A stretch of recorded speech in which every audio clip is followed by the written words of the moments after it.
And you're back on Open. Darren Jaime here with you. Remember, Open is a live and interactive show. We encourage you always join in on our conversation by calling us at 718-960-7241.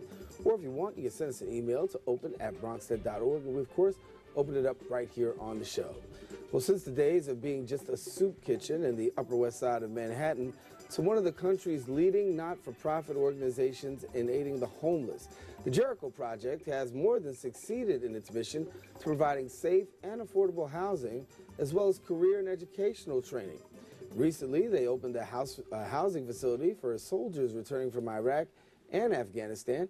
Here to tell us more about it is the Director of Development, Miss Mary Taylor. We welcome you to the show. Thank you. Happy to be here. Oh, good to have you. Memorial Day is come and gone. And of course, it's a time to remember those who, have paid service and are worthy of honor in our country. But yet and still, that honor is there for a day. But there are many people who suffer all year round. Yeah. The issue, Jericho got involved with the issue of homeless veterans in 2006. We are a supportive housing agency. We've been doing this for 28 years now. And we have 5 buildings in New York City. 4 of them are in the Bronx, and 1 is in Central Harlem. And we also run a supportive apartment program where we lease apartments on the open market. And our sort of core model is we don't believe that we're the last stop for the men and women who come to us.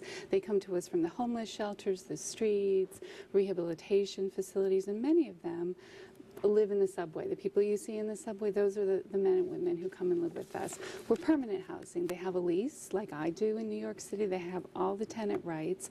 But what we do for them and with them is we give them the tools and the support and the care and the case management to put the pieces back together about whatever led them to homelessness or addiction, whether it was family, abuse, whatever it was.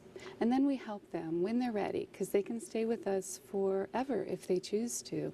But we help them when they're ready to move on to independent lives, to get their own apartments, to go back to school, to have careers, to be back with their families. Give us an idea of the numbers that we're seeing when it comes to homeless veterans, because some would say that it's only a small population, but you would contend it's actually huge. And we're not just talking about the young men and women who are coming back from Iraq and Afghanistan.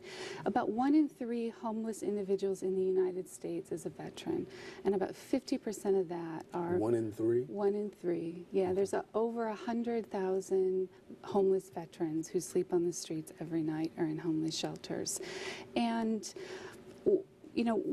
when we realized that and we looked at that, and in New York City, every night there's an estimated 3,500 homeless veterans who sleep in our shelters or on our streets. It took vets coming back from Vietnam between 9 and 12 years to start entering the homeless system and dealing with their issues. We're seeing young men and women coming back from Iraq already entering the homeless situations, or they're sleeping on their couches, their friends' basements. It's a huge issue. And I guess for somebody who's watching says, how does this occur? Yeah, we thought that too. We thought that too, and there's a lot of different reasons.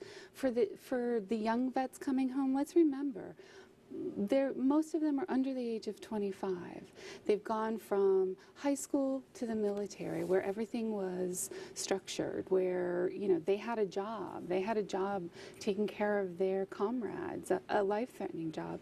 When they come back, they're facing an enormous amount of PTSD, traumatic brain injury, and they don't know how to get help. And they're also facing a job market where they're struggling to transition what they learned, the skills they learned in the military, into real jobs here. It's an unemployment rate of close to 12%. Wow. So you guys do provide help, and obviously May 23rd was a big day here in the borough of the Bronx. You were providing some assistance to homeless veterans, and the first veterans residence of its kind in New York in about 17 years. 17 years, yeah. Share with us exactly what about the residence. Well, on the 23rd, we had the grand opening celebration of Fordham Village. It's our first veterans community here, and we're opening up our second in November down over on Kingsbridge. Fordham Village is 56 studio apartments, and 60% of that is for homeless veterans coming out of the shelter, and 20% is for low-income veterans from Iraq and Afghanistan. it's pretty fabulous. This was a vacant lot we bought in 2007. And we're seeing pictures of it right now. Yep. The woman in the center, the African-American woman, is an Iraq and Afghanistan veteran, Prentice Donaldson, and she is in one of our affordable housing units at Fordham Village. So, yeah, and when they come to us, they're going to get the care they need, whether it's just help with jobs and a jumping off place, or whether it's more intensive PTSD, substance abuse counseling, because they deserve it. We feel like no veteran should sleep on the street, and we'll be housing by the end of the year almost 200 New York City veterans in our programs, and we're really proud of that. Wow. Yeah. Saw one of the other people in the picture. If we get that picture back up there, Roscoe Brown is a former Tuskegee. Dr. Roscoe Brown, former Tuskegee who Airman, is dear to our hearts at Jericho. He is a member of our Veterans Advisory Council, along with other acclaimed veterans, and we are naming the community room.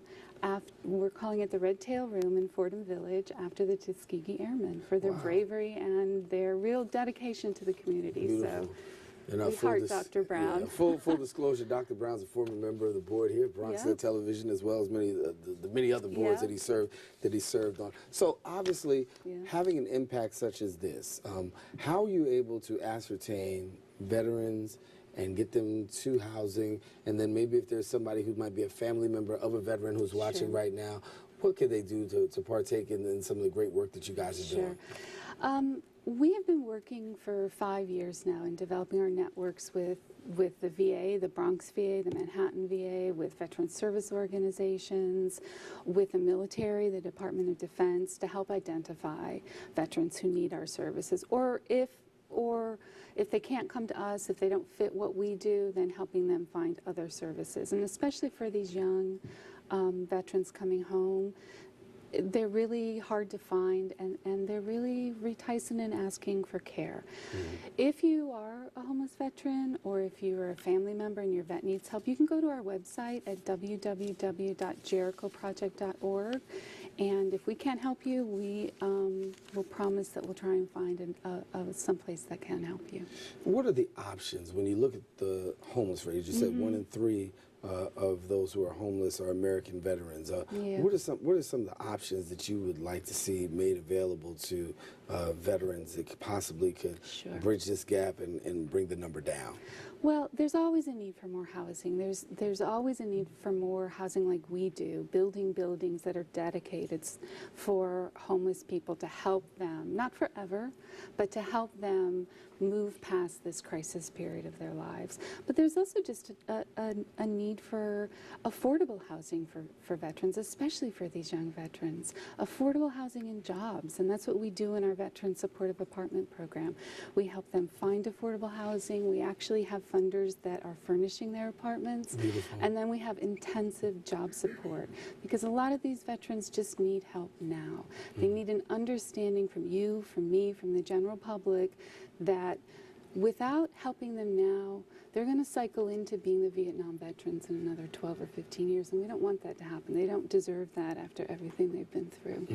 So let's get some final information now. If people want to find out more information about the Jericho Project, how do they go about that? You can go to our website, www.jerichoproject.org, and that will have all of our contact information. They can call us directly at 646-624-2341. I know it's always hard to remember the number, especially when you're not the one always down. My work phone, my home phone, it's hard. Thank you so much, Mary, for coming in. We appreciate your time. And thanks for the great work that you guys continue to do. Thank you. All righty. Well, we encourage you to stay with us, because coming up next, beer breweries are back in the Bronx. And guess